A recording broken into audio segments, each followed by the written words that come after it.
By some measures, Boston's a city of barriers and divides where much of the power is white and male. For several years, our guest has been trying to change that through her public relations work and by convening a network of urban professionals called Get Konnected, and that's connected with a K.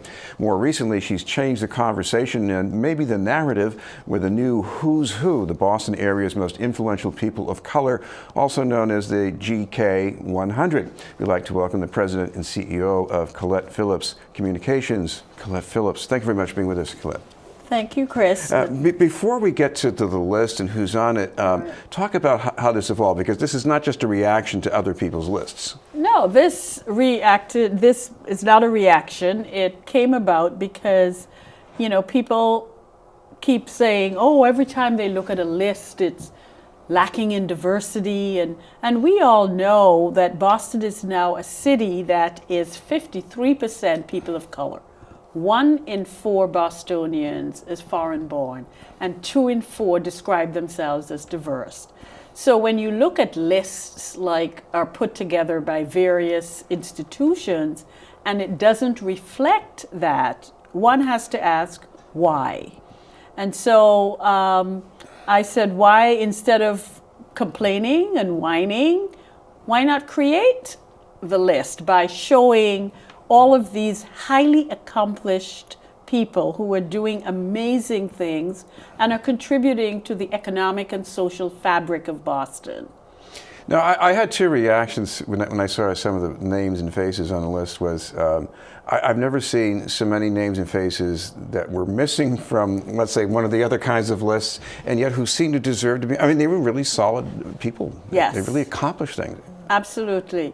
And that was the point. The point is, I don't want to give anyone an excuse to ever say, we can't find any people of color, or we can't find people who are accomplished or qualified.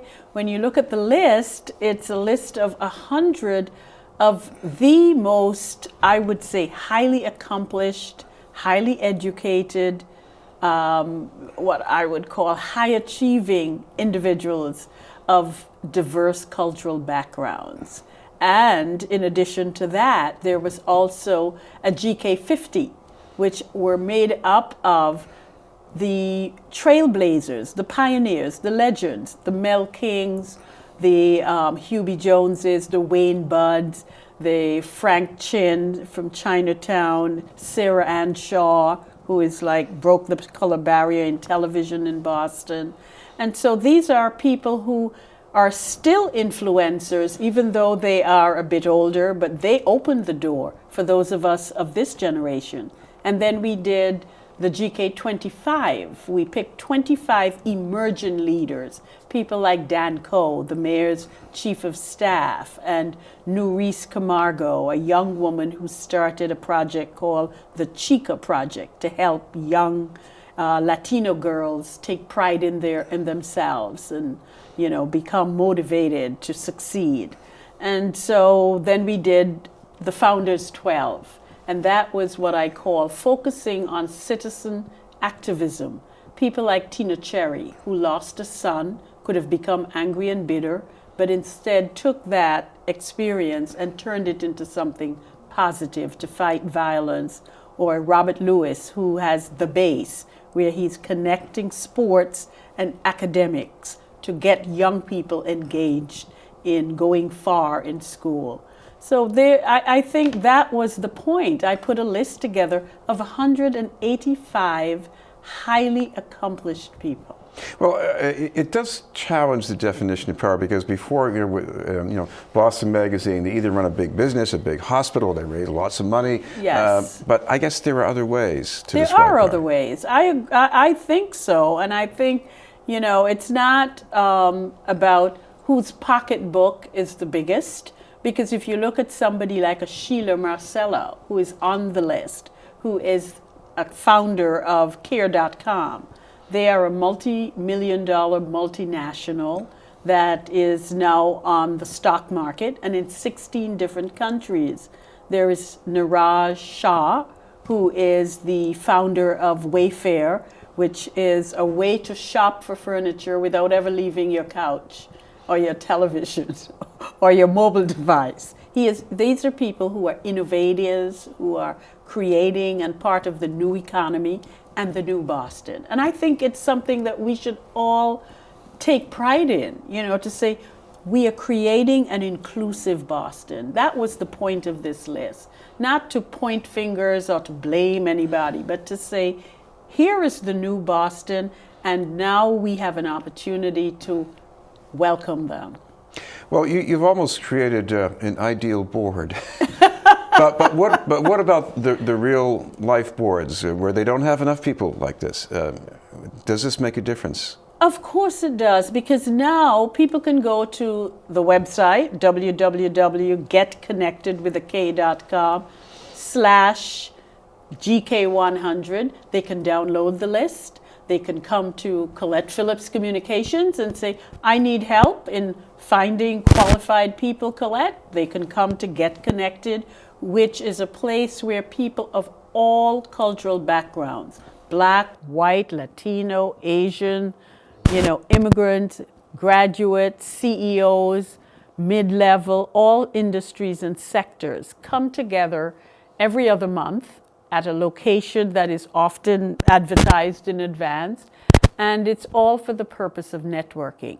I believe strongly, Chris, that people do business and intersect with people they know, people they like, people they trust, and people they feel have something to offer them. And the only way you're going to accomplish that is by getting to know people face to face. You and I sitting here, I was talking about the fact that I've known you for 30 years. And here we are. You're part of the network. Exactly. Exactly. Networks are two-way streets. So I guess these different realms of power, they need each other. They do. They absolutely do. And I would say that there are two distinct ways in which a list like this and also Get Konnected serves the larger community. One, it is an opportunity to impact your bottom line in a positive way, because these people have discretionary income. They buy everything from financial services, clothes, to food, to you name it, travel. And the second is also a pipeline for companies who are trying to attract a diverse workforce. They can come to a Get Konnected, they can come to Colette or Colette Phillips Communications and say, we'd like your help in diversifying our workforce, because we live in a global competitive environment and we need to have a workforce that basically reflects our marketplace. I have to admit, this comes out now just a matter of months after that Boston Globe story about the most powerful business group in Massachusetts, all these white men and one white woman. I mean, can these both be coexisting, or maybe the Globe didn't quite get it right with that? Absolutely. I think that now there is no excuse. You can't say we can't find them. I think Srila Marcella could write a check for $100,000 and be a member of that group, as could Quincy Miller, who is the Chief Banking Officer, Vice Chair, and incoming President of Eastern Bank. So I think that it is, sometimes you have to, as somebody says, you have to lead. If the mountain, Muhammad can't go to the mountain, you bring the mountain to Muhammad. Well, we should mention, if people want to see more about the who's who and how to get involved in the network, what's the best way to do that? I would say to go to the website, www.getkonnected.com, and to also, they could call us at 617-357-5777. Thank you very much for being with us. Thank you. Colette Phillips from Colette Phillips Communications. We'll have more news in just a moment.